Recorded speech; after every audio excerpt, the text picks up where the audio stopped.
Dans les dernières heures de sa vie, Michael Jackson ne montrait aucun signe de ce qui allait arriver. Pour le monde extérieur, tout semblait normal. Mais derrière les portes closes, tout s'effondrait en silence. Il se préparait pour le comeback le plus ambitieux de l'histoire de la musique, poussant son corps bien au-delà de ce qu'un homme dans son état pouvait endurer. Ceux qui l'entouraient sentaient une tension indéfinissable, une lourdeur inexplicable qui planait autour de lui. Et au fil des heures, Michael Jackson, l'une des plus grandes légendes vivantes, marchait vers un destin que personne n'aurait pu imaginer si proche. Ce qui va suivre est le récit bouleversant des dernières 24 heures du King of Pop. Avant d'aller plus loin, si vous voulez connaître les histoires secrètes des plus grandes célébrités du monde, abonnez-vous immédiatement à Les Célébrités du Monde et activez la cloche de notification pour ne manquer aucune révélation choc. Depuis 2009, Michael Jackson se trouvait au seuil de ce qui devait être le retour le plus spectaculaire de l'histoire du divertissement mondial. À 50 ans, après des années de scandales dévastateurs, de procès médiatisés, de ruines financières catastrophiques et de lynchages médiatiques impitoyables, il accepta une résidence monumentale de 50 spectacles à l'Auto Arena de Londres, baptisée This Is It. Les billets se sont évaporés en quelques minutes seulement. Les fans étaient absolument convaincus que le King of Pop allait reconquérir sa couronne mondiale. Mais ceux qui connaissaient vraiment Michael comprenaient pourquoi il avait accepté quelque chose d'aussi physiquement brutal. Il croulait sous une dette écrasante d'environ 400 millions de dollars selon les estimations, et voyait cette tournée comme sa seule et unique chance de renaissance financière et artistique. Michael se jeta corps et âme dans les répétitions, avec une intensité qui inspirait autant qu'elle terrifiait son entourage rapproché.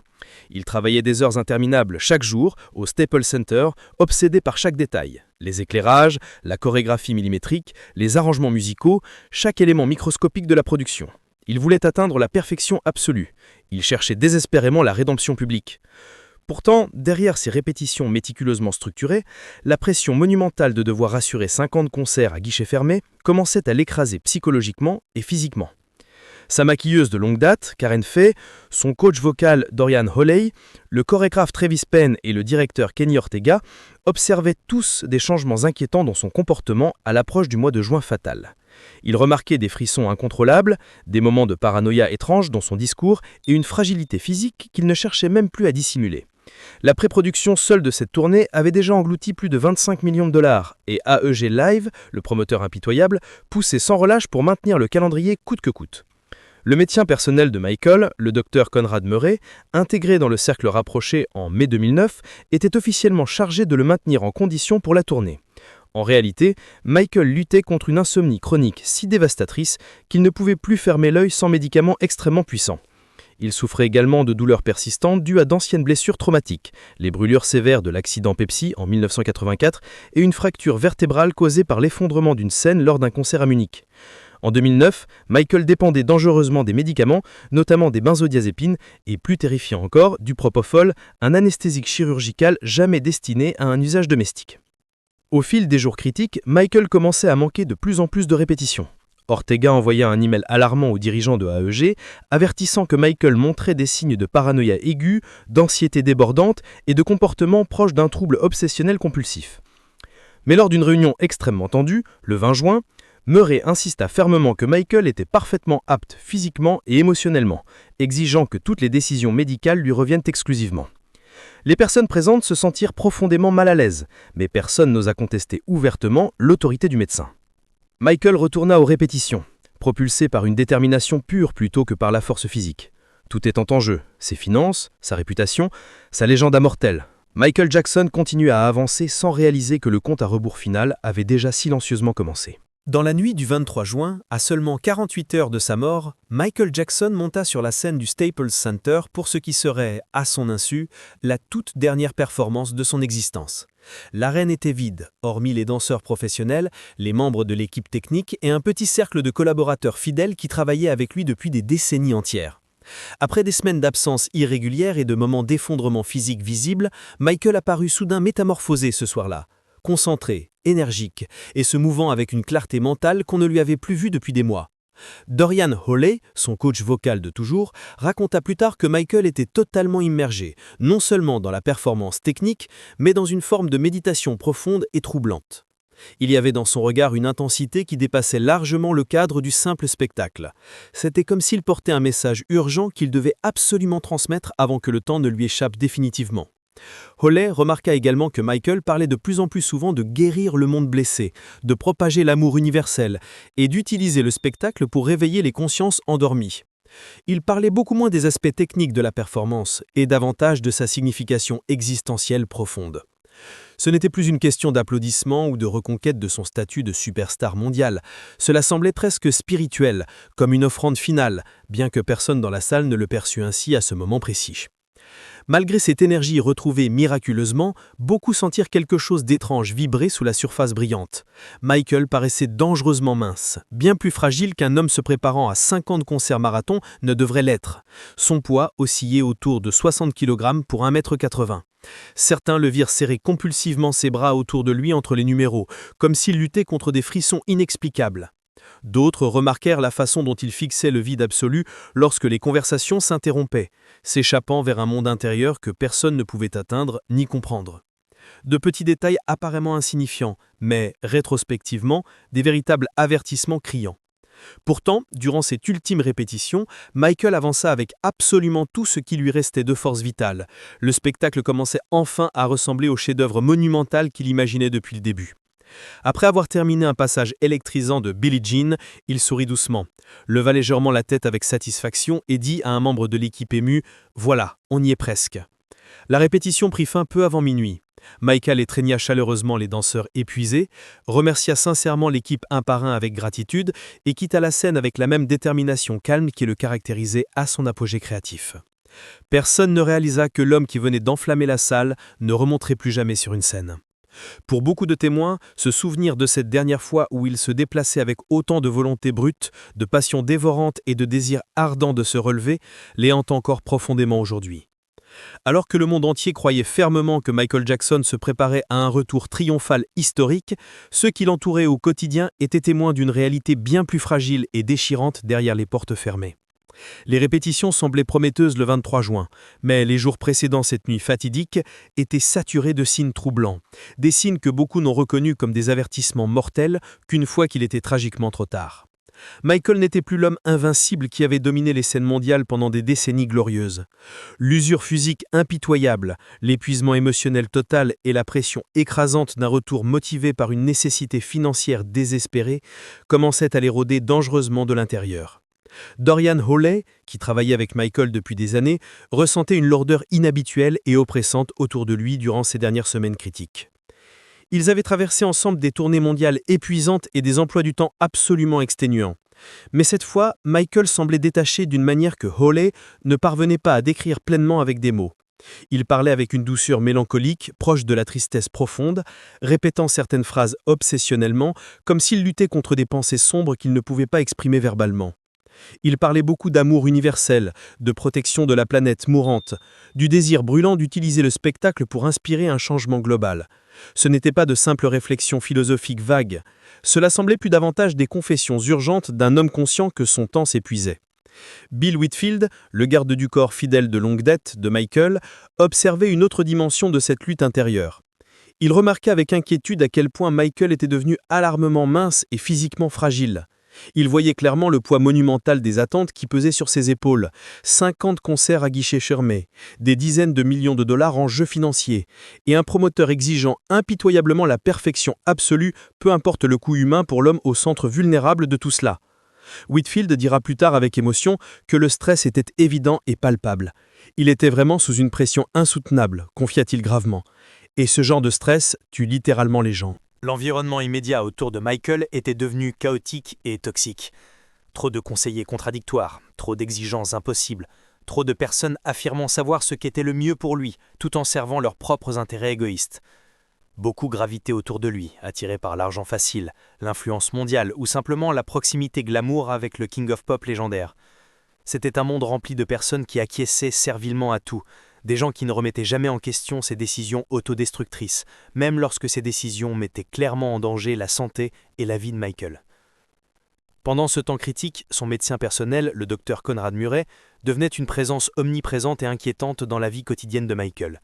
Les membres du personnel domestique le voyaient transporter mystérieusement des bouteilles d'oxygène dans et hors de la chambre du chanteur chaque matin.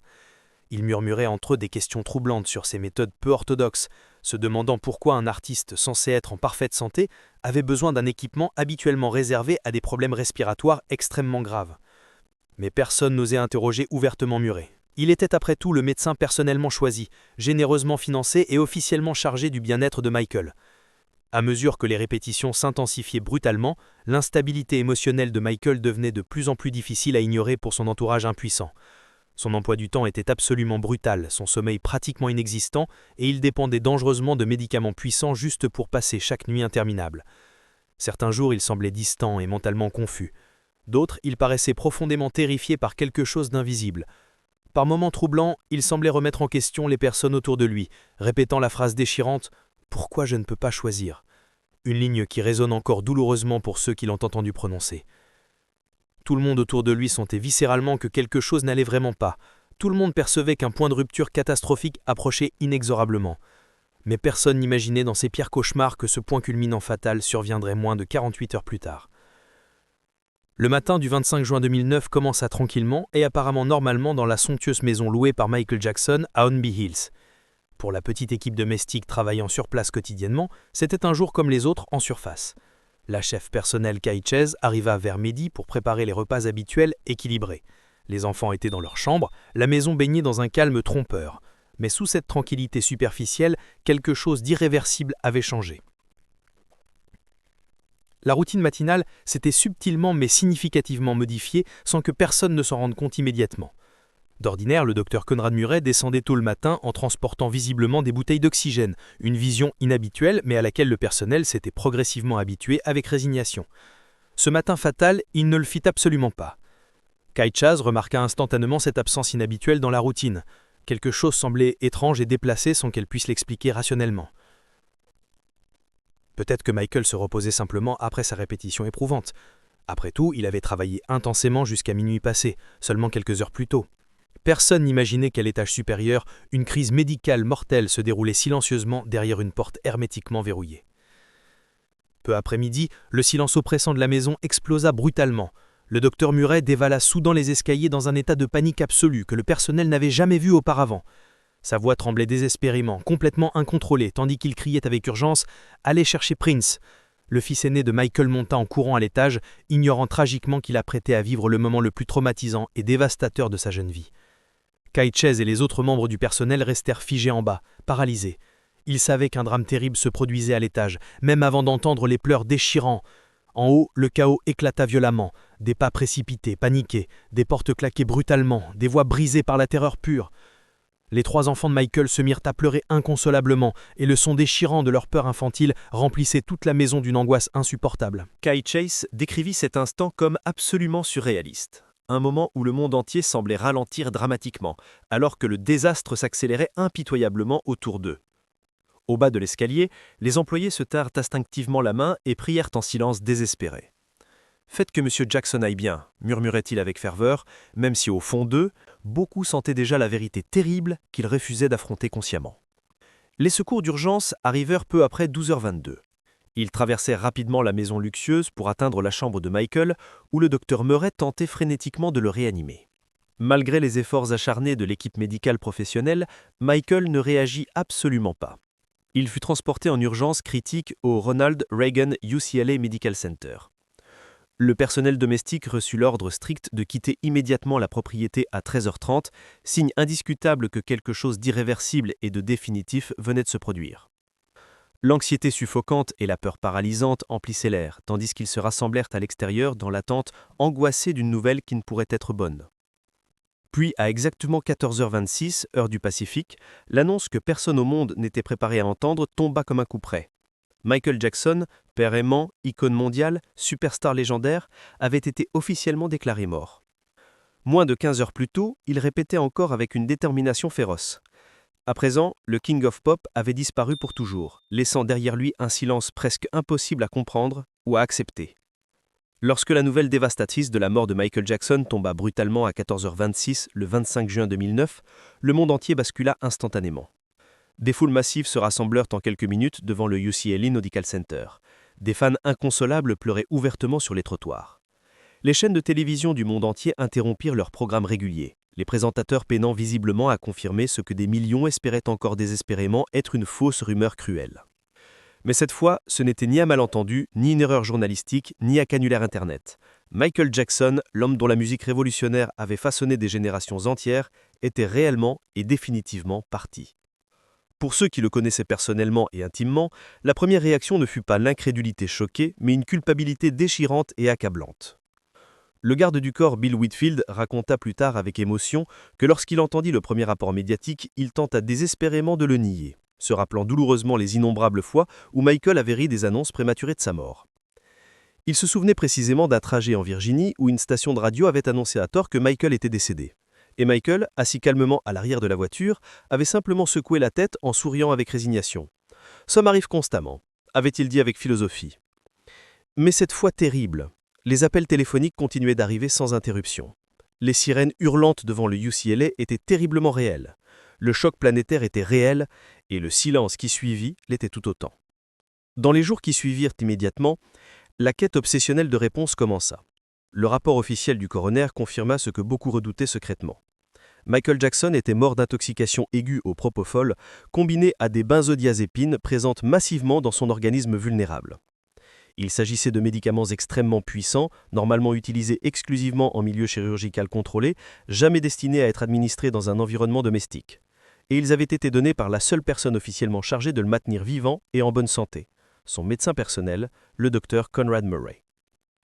En approfondissant méthodiquement l'enquête criminelle, les autorités découvrirent l'ampleur terrifiante des problèmes d'insomnie chronique de Michael. Murray admit qu'il administrait des doses nocturnes régulières de propofol pendant des semaines consécutives pour aider désespérément le chanteur à dormir, un traitement qu'aucun médecin responsable et éthique n'aurait jamais accepté d'entreprendre. Il confessa également que le matin fatal du 25 juin 2009, après une nuit entière de sédatifs inefficaces et répétés, il céda finalement aux demandes suppliantes et répétées de Michael épuisé. Quelques minutes après l'injection finale, Michael cessa définitivement de respirer.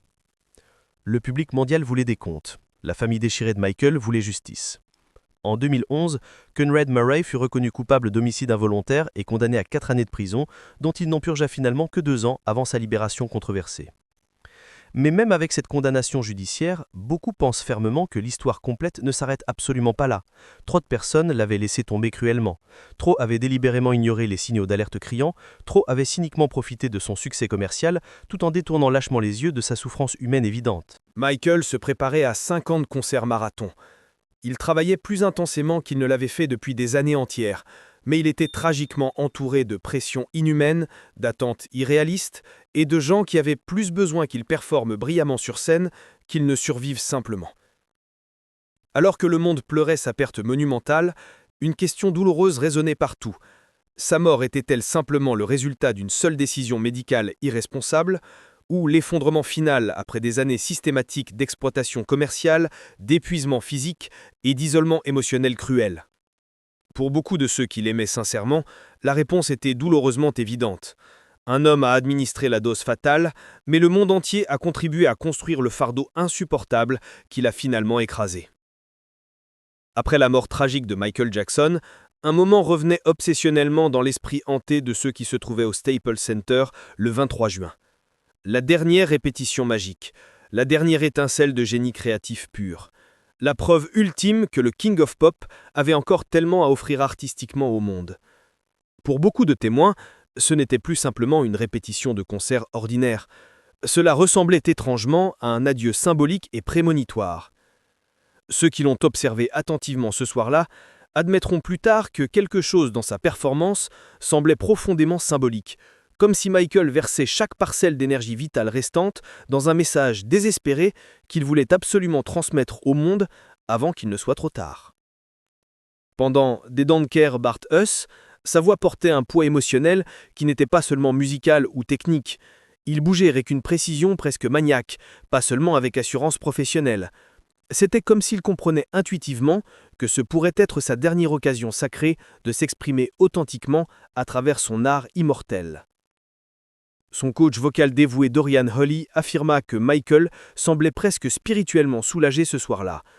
Comme si, pour la première fois depuis des mois d'angoisse, le spectacle auquel il travaillait si acharnément prenait enfin magnifiquement forme. Holley pensait que Michael voyait enfin la ligne d'arrivée tant désirée. Il ne savait simplement pas qu'elle marquait tragiquement la fin absolue de sa vie plutôt que le début glorieux d'un retour triomphal mérité. Mais derrière la brillance éblouissante sur scène, se trouvait un homme poussé cruellement bien au-delà de ses limites humaines. La pression constante et implacable de la perfection artistique, le poids financier écrasant d'une dette massive, la peur paralysante de décevoir les fans qui attendaient passionnément son retour depuis des années, et le fardeau émotionnel accablant de décennies passées sous un examen public intense et souvent cruel. Michael parlait constamment de vouloir guérir la planète blessée, répandre l'amour universel, rappeler aux gens leur humanité perdue.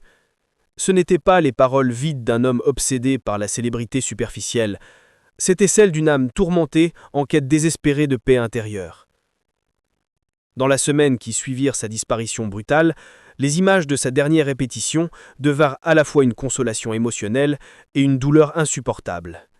Elles montraient un homme dont le génie brûlait encore intensément, un homme qui se battait courageusement pour retrouver la joie pure à travers la performance. Un homme qui, malgré l'épuisement physique extrême, les tourments émotionnels déchirants et une insomnie absolument dévastatrice, montait encore sur scène et créait de la magie pure. Pour le monde entier, cela rappelait le talent unique et irremplaçable qu'il possédait naturellement. Pour ceux qui le connaissaient intimement, cela rappelait le fardeau insupportable et inhumain qu'il portait silencieusement. Sa mort laissa derrière lui 3 enfants innocents, Prince, Paris et Blanquette, qui perdirent non seulement un père aimant, mais aussi la personne qui avait le plus cherché désespérément à les protéger du chaos impitoyable de la célébrité mondiale. Elle laissa des millions de fans qui avaient grandi en écoutant sa musique révolutionnaire et croyaient fermement qu'ils le verraient briller à nouveau sur scène. Et elle laissa une industrie du divertissement forcée à affronter une vérité extrêmement inconfortable. Même les étoiles les plus brillantes peuvent être poussées impitoyablement jusqu'à se briser complètement. Michael Jackson n'a pas quitté ce monde en silence discret. Il est parti après avoir offert une dernière performance absolument pleine de cœur, d'usance émotionnelle et de sens profond. Et dans ce dernier moment sublime, il a montré exactement qui il était véritablement. Un homme dont le premier amour était la musique pure, dont le dernier acte conscient fut la création artistique, et dont l'héritage, malgré les controverses, malgré la tragédie, reste absolument inégalé dans l'histoire du divertissement.